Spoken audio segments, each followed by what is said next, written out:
Olá, boa tarde, tudo bem? Nós vamos fazer uma análise hoje do porquê o Brasil chegou na situação que chegou. Historicamente, nós viemos produto das grandes navegações, que começou no século XV. E fomos colonizados por portugueses, tivemos várias tentativas de invasões e finalmente chegou no momento em que, por uma questão de guerra e desavenças na Europa, a família real veio parar no Brasil. Quando eles foram embora, deixaram um príncipe herdeiro. Ou seja, havia um acordo entre as metrópoles de não se exportar tecnologia de nenhum tipo para a colônia. Colônia só existia para ser explorada. Então a metrópole ia sempre explorar a colônia. E o Brasil era um país muito grande. Se deixasse o Brasil à solta para crescer à vontade, ele engolia a metrópole. Portugal é 90 vezes menor do que o Brasil. Em termos de território, 90 vezes menor. Quando a família real foi embora, deixou aqui o filho do rei. Quer dizer, nós ficamos independentes, mas continuamos sendo propriedade do herdeiro do rei de Portugal. Quando ele foi embora, deixou o filho dele. E a verdade é que o Brasil continuou seguindo a política de não poder desenvolver nenhum tipo de tecnologia, nem fundição, nem nada. Os que tentaram viraram inimigos do imperador, assim como o Barão de Mauá, que morreu um ano antes da proclamação da República. A República foi proclamada, teoricamente, no interesse dos brasileiros. Mas, como aqui não existia universidade, a metrópole oferecia oportunidades de estudo para aqueles que estavam no poder. Ou seja, para os filhos dos ricos, que podiam viajar para a metrópole e fazer seus cursos, estudar lá e fazer tudo o que precisava para se desenvolver. Muito bem.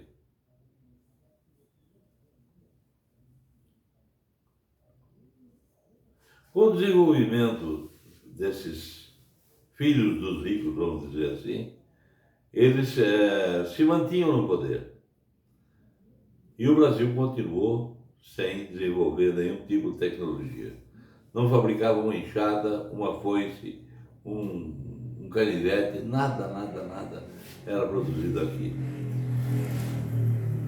Com o evento do Estado Novo, Getúlio, ele enxergou que poderia beneficiar muitos brasileiros se nós pudéssemos desenvolver alguma tecnologia. E tentou várias vezes um financiamento de uma siderúrgica. Até aí o Brasil só vinha exportando minério de ferro para o exterior. Não tinha como. Depois de 3.000 anos, 2.500 para 3.000 anos, 3.000 anos, que o homem passou a era do bronze, o Brasil ainda, por não saber tirar o ferro do minério, ele continuava importando toda a tecnologia de fora. Tudo. Os Estados Unidos já estavam inventando e fabricando carabinas de repetição, revólveres, máquinas de costura, máquinas de escrever e uma série de coisas. Apesar que os Estados Unidos também era colônia. Mas como assim? Eles fizeram a independência deles, mas era proibido mandar tecnologia para cá. A tecnologia que veio para a América veio na cabeça daqueles que migraram para lá, que foram poucos. E no Brasil, nenhuma tecnologia foi desenvolvida. Até que,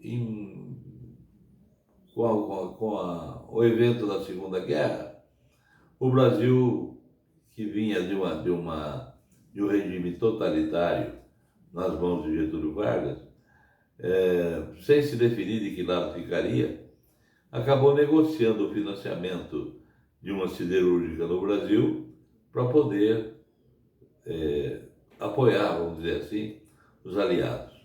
E assim nós passamos a ter uma tecnologia própria. Algumas fábricas e veículos se instalaram aqui nos anos 50. No final dos anos 50 saiu o primeiro Volkswagen nacional, mas o mundo falava praticamente a linguagem diplomática de antes da Primeira Guerra era o francês. Em seguida, com o evento da Segunda Guerra, passou a falar inglês. Por quê? Porque os aliados dependeram para ganhar a guerra, para poder derrotar o Hitler, ele teve que recorrer a um campo industrial fora da zona de conflito. Quem era esse campo industrial? Naquele tempo não existia mísseis balísticos, então os Estados Unidos estavam fora da zona de conflito. Produzia os aviões, os tanques e tudo o que a guerra precisava. O Brasil foi para lá, mas não levou nem um canivete. Ele dependia das armas que os americanos forneciam. Nós mandamos um grupo de aviadores para pilotar os aviões que os americanos forneciam. Então, o mundo não fala alemão hoje porque tinha um parque industrial fora da zona de conflito. Bom, com o evento do final da guerra, os americanos trouxeram parte dos tecnólogos e dos cientistas alemães para a América. E os russos levaram o que sobrou para a Rússia. E cada um começou a investir numa área. Em termos de poderio militar, começamos com a infantaria nos tempos do Alexandre, depois para as máquinas de guerra, cavalaria, depois as máquinas de guerra, depois veio a marinha, que foi o tempo áureo da Inglaterra, e depois nós viemos a desenvolver a aviação. Né?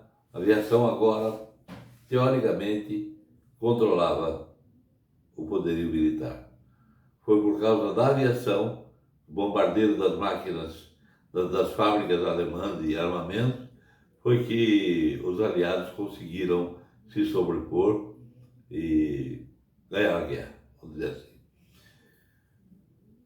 Só que, com o evento do avião a jato, os Estados Unidos passam a equipar e a investir na aviação, porque teoricamente a aviação era o poder máximo agora.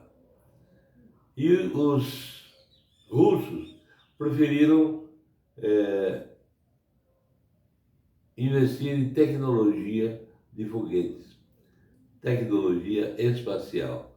Não sei se você sabe, mas em 1936 a Alemanha já tinha um projeto para chegar à Lua.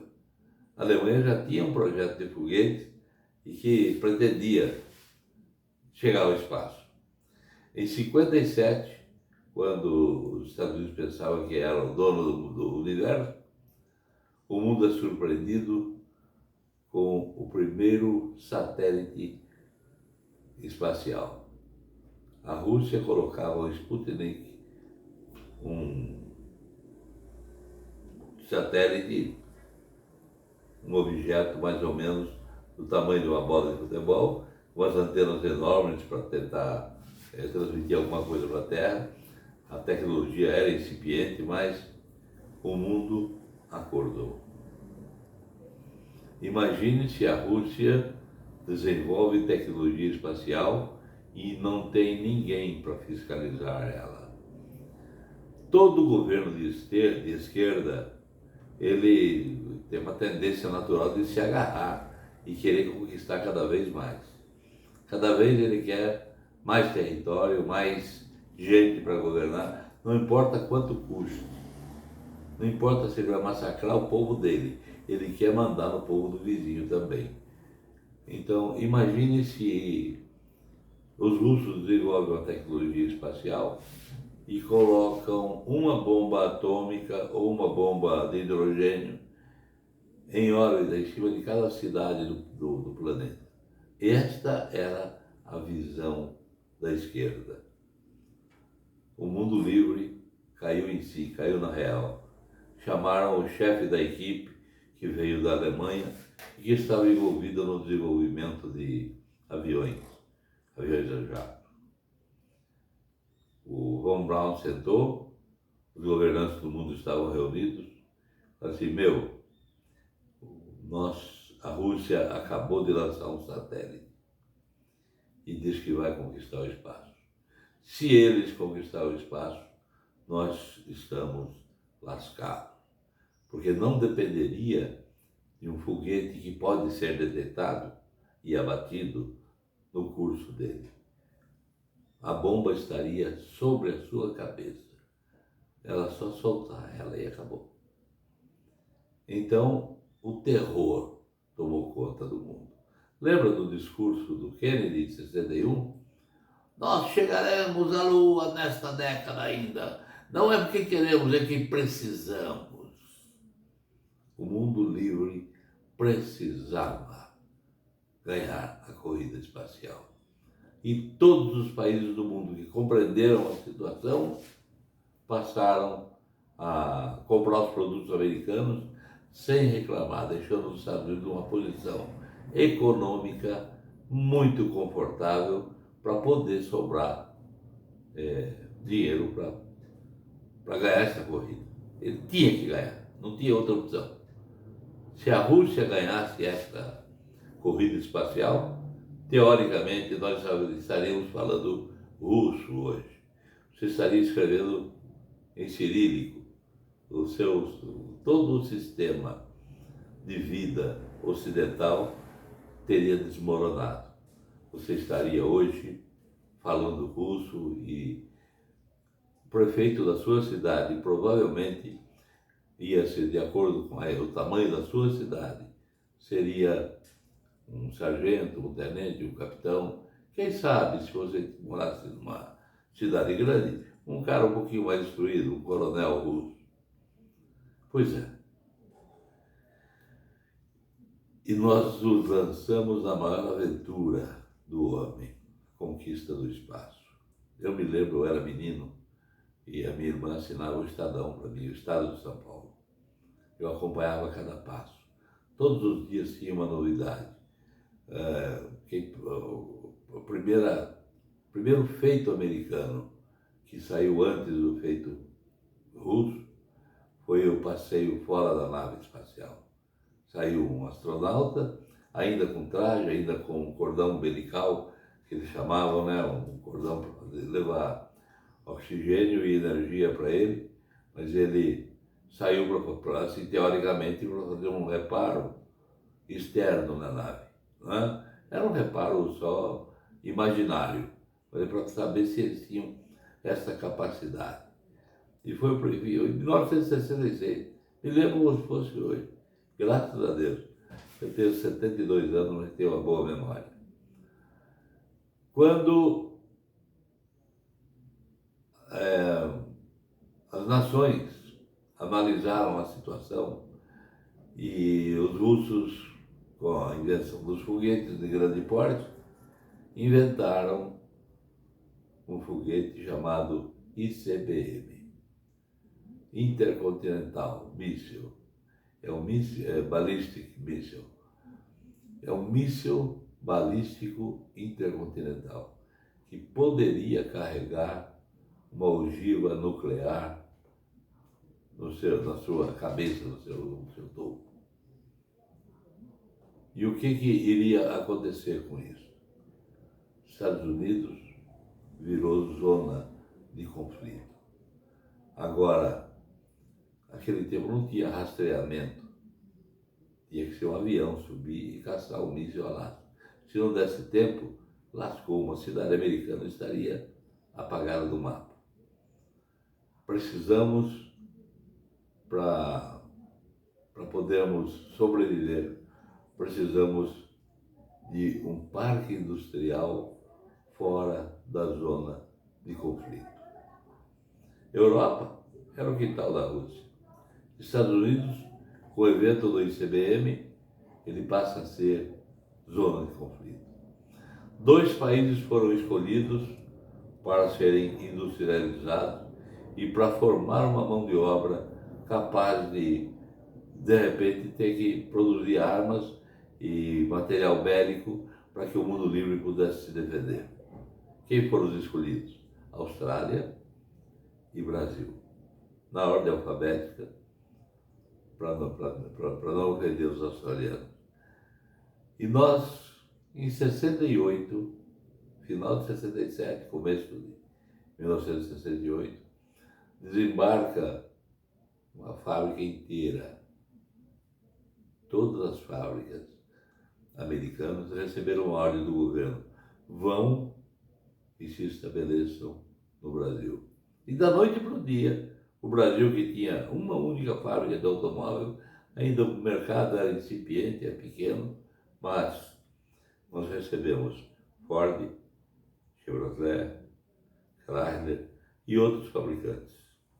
Alguns vieram montando Jeep, né, no caso da Toyota, e a FNB, Fábrica Nacional de Motores, vieram montando caminhões e os famosos Alfa Romeo e etc. E o Brasil passou a ser industrializado. Milagre brasileiro. De repente começamos a crescer, com a permissão da metrópole. Mas, 69, 6 de junho, o homem pousa na Lua. A etapa estava vencida. A guerra de tecnologia entre mundo livre e mundo comunista estava definida. Os americanos ganharam. Para nós. Não ganharam para eles. Ganharam para o mundo livre, que não pense que se a Rússia subjugasse a América, o Brasil ia ficar de fora. O Brasil ia ser subserviente também. O Brasil não tinha como se defender.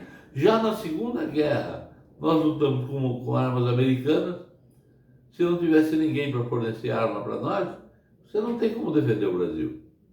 Mesmo hoje. Por que hoje não acontece isso? Por que é que nossas indústrias foram quebradas? Porque quando os Estados Unidos ganharam a guerra e desabou o Muro de Berlim, desabou o Império Soviético, desabou tudo, praticamente. Somente um país comunista, que era fruto da união de 4 Chinas, e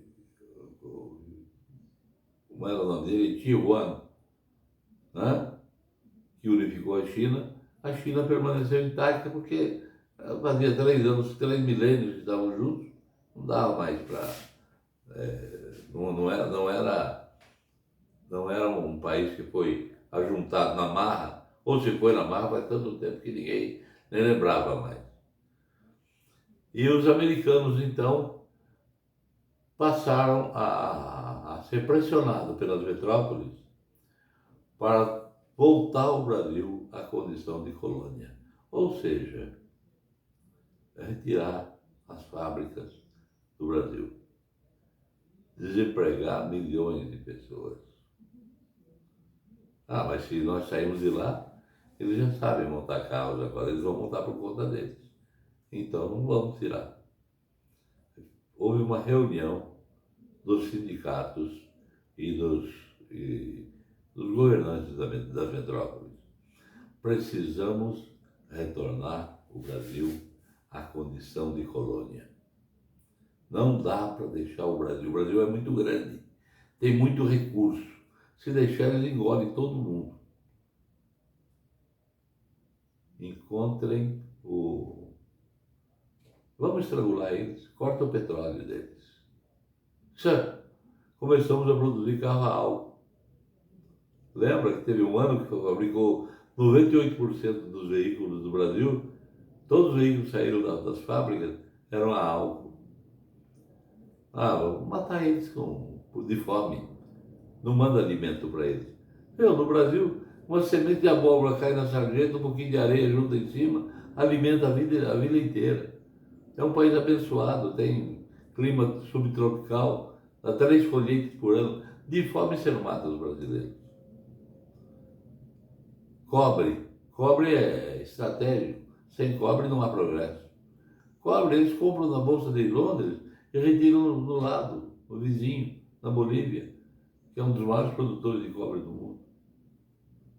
Como vamos destruir o Brasil? Aí tinha que haver um complô entre os governantes do mundo para destruir o Brasil. O italiano tomou a palavra e botou a mão nas costas do representante americano e falou: desculpa aí, Xará, mas eu sei como destruir o Brasil.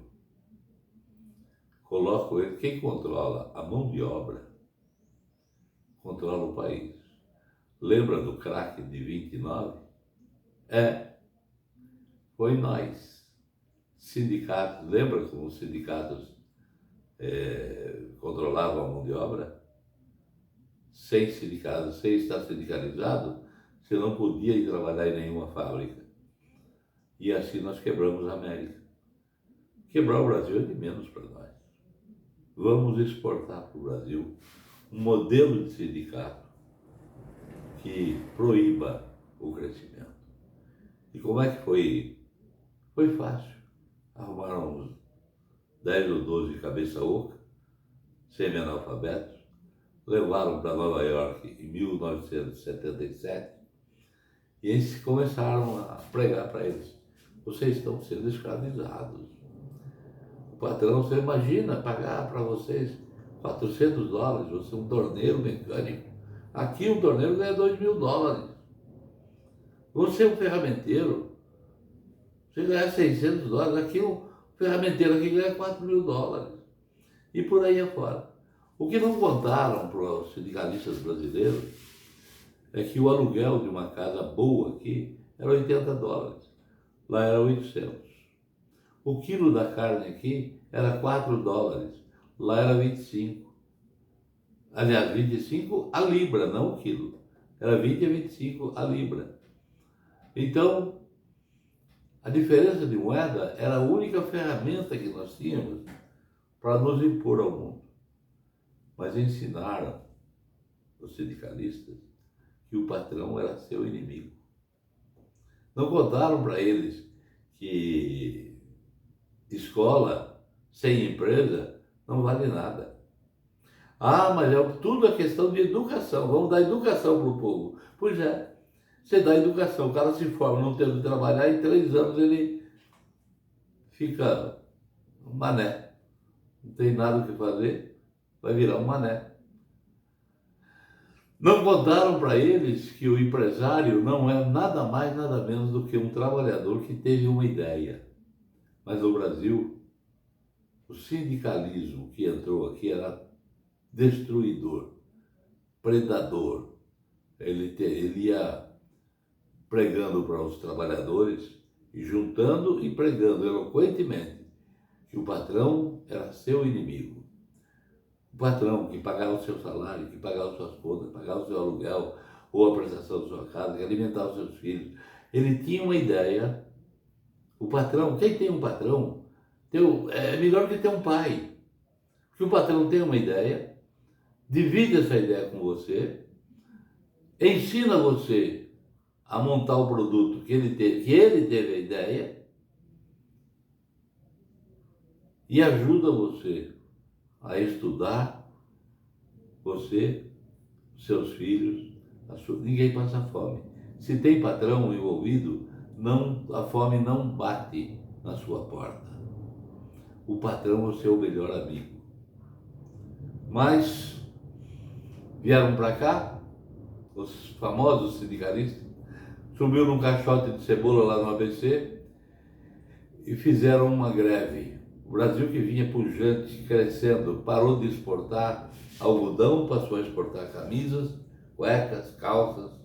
Me lembro da Guararapes, que tinha uma oficina de costura no Ceará, com 2.000 máquinas, 2.000 postos de trabalho. me lembro da Riachuelo, me lembro dos grandes fabricantes, pequenos fabricantes que somados resultavam num grande fabricante. E nós passamos a ser inimigo dos patrões. E agora? Vamos fazer uma greve, encostar a faca na garganta do patrão e dizer para ele: se você não der o que nós queremos, o que vai acontecer? Eu vou quebrar você, vou fazer uma greve. E na primeira greve grande que o Lula patrocinou em 79, 9 meses e meio de greve, 950 mil pequenas e microempresas quebraram. Na década seguinte, com o resultado das convulsões sociais, mais 480 mil empresas pequenas e micro brasileiras quebraram. As multinacionais quebraram? Claro que não, eles têm capital barato. Eles podem esperar 9 meses, 1 ano, até 5 anos, com tudo parado. Quando eles voltarem, eles voltam dono absoluto do Parque Industrial Nacional. E aqueles que foram para a rua? 24 milhões de postos de emprego foi colocado no ralo e deu descarga graças ao sindicalismo brasileiro. Percebendo que eles podiam quebrar o patrão, vão montar um partido e quebrar o Brasil. Agora deu apetite. Apetite pelo poder. Se tornaram esquerdistas. Político é difícil. De cada 10 políticos, você salva 3 ou 4. 6 faz qualquer... Depois que entrou, faz qualquer coisa para não sair da cadeira do poder. Esse é o assunto. Agora, o político esquerdista, principalmente o comunista, ele é muito mais agarrado ao poder do que o político convencional.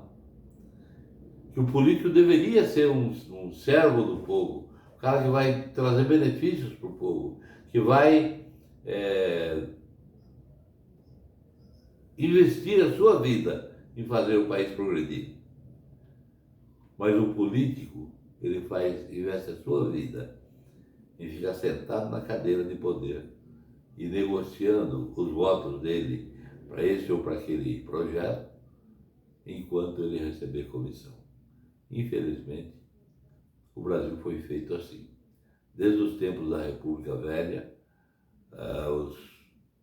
os políticos, as pessoas que tinham cacife para ir estudar na metrópole, voltavam com essa mentalidade. Eu quero me dar bem. E se deram bem muitos deles. Só que quebraram o Brasil. Com 24, quase 25 milhões de postos de trabalho quebrados, indisponibilizados. Mais de 80 milhões de brasileiros passaram para a pobreza. Não tinha mais fábricas para dar emprego. Quebraram os patrões. O patrão quebra. Ele vende as máquinas, pega o dinheiro e vai montar o circo dele na América, na Escócia, na Austrália, nos países que aceitarem ele. E os trabalhadores? Agora não tem... Pararam até de fazer greve. Sabe por quê? Não tem emprego. Eu vou parar. Você já está parado. Você não tem emprego. Patrão quebrado paga salário bom? Nem emprego ele dá. Quanto mais ele vai te dar alguma coisa de aumento. Ele vai pegar e empregar os mais miseráveis. Agora, e os desempregados? Ficaram sem emprego, sem pai, sem mãe, sem ninguém. Foram fazer o quê? Eu me reuni na pracinha ali com o pessoal, isso é uma coisa para fazer. Aí um gênio lá no meio deles, vamos tomar uma pinga. Ali compra um corote, traem e começam a tomar pinga. Se tornam cabeças ociosas, e você conhece o ditado: cabeças ociosas, mente vazia é oficina do diabo, de Satanás.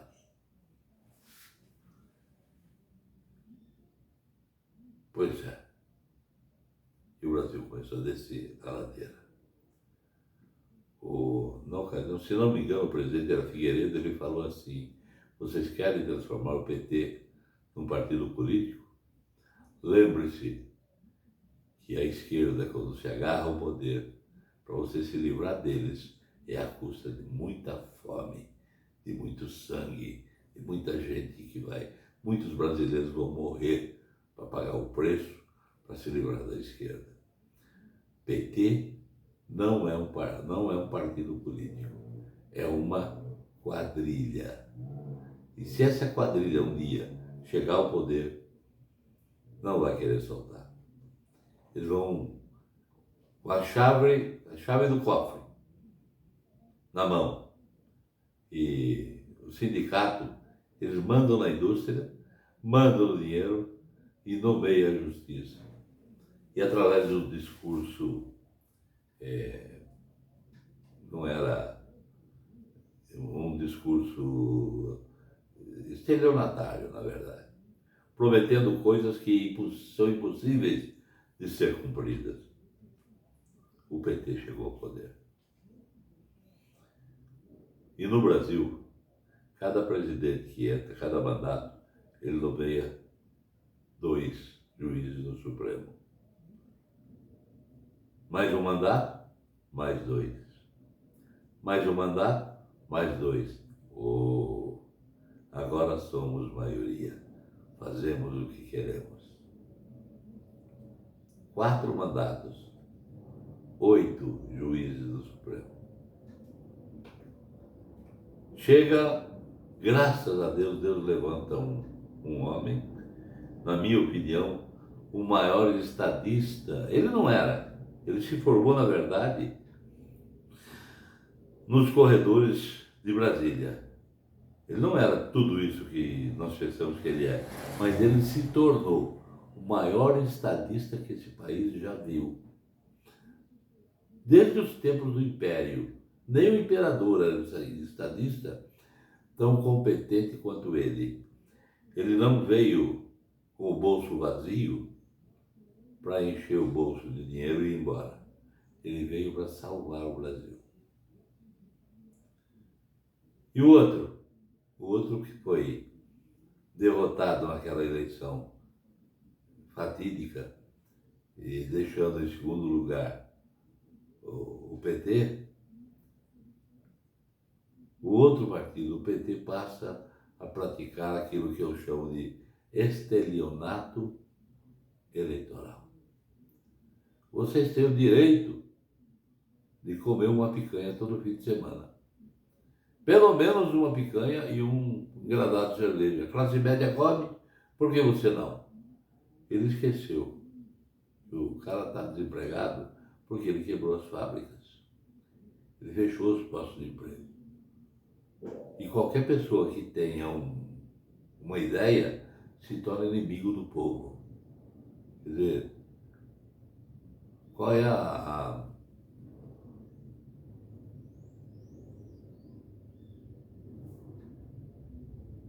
característica, qual é a exigência para você se tornar um petista? Não ter cérebro, ser inimigo de quem tem ideia, de quem tem cérebro, de preferência analfabeto e fanático ao extremo, defender a esquerda ao extremo, até onde não dá mais. É assim que o PT e as esquerdas caminham no Brasil. Mas o que me admira é que as pessoas inteligentes passam a adotar uma linha marxista, vendo a derrocada que o país entrou, vendo a pirâmide a espiral descendente que a gente vem no embalo. Não tem o que fazer. Nós temos que reverter o quadro. Como é que vamos reverter esse quadro? Tem jeito? Tem. Eu vou te dizer isso na segunda parte desta palestra. Vou te dar uma aulinha de economia. Eu fui, graças a Deus, eu não sou analfabeto. Eu fui aluno do professor Rossetti, que era encarregado do Departamento de Economia do Mackenzie. Um homem de um pensamento claríssimo. E emprestou o raciocínio dele, li os livros que ele indicou, estudei Keynes e eu sou economista keynesiano. Você não sabe o que é? É de um cara chamado John Maynard Keynes, que tirou a América da grande recessão a tempo de salvar o mundo na Segunda Guerra Mundial. Então, eu quero te dar alguns conceitos que Keynes me ensinou sobre a economia. Você vai ter o privilégio de aprender alguma coisa que, de um ponto, mesmo você que é economista e é keynesiano, você vai ver alguns conceitos que você nunca ouviu falar. Mas isso vai ser para uma próxima etapa. Só quero te dizer o seguinte: a resposta de crescimento não é com paralisação que nós ganhamos. Nós vamos ganhar uma segunda oportunidade de crescer e de estar à frente do mundo. Hoje nós chegamos à sétima economia do mundo.